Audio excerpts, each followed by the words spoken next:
Tignan natin kung tatalab to sa Night Shield 770 bounce back. 3, 2, 1, go. Grand Sword 160 flat.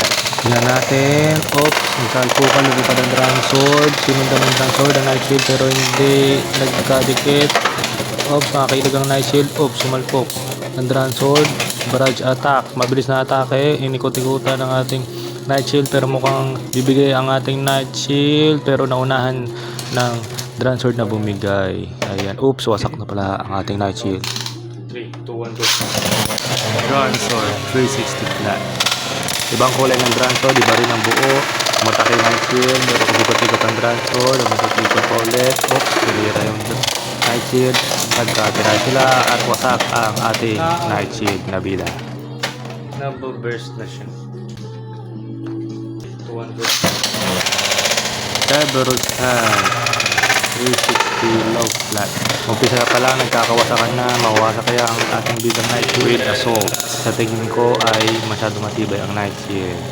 Kaya ang nangyari ay tignan natin. Oh, tumatake ulit ang Hunt. Pero kayang sa makipagsabay nating bida Night Shield.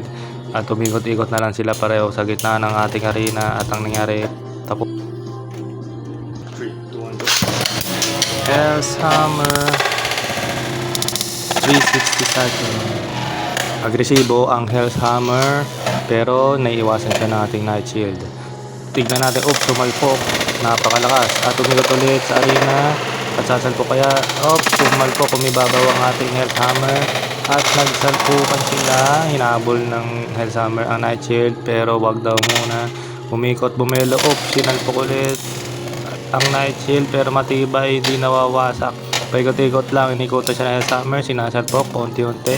Tingnan natin, barrage attack at na-outspin ng Hell's Hammer yung Night Shield.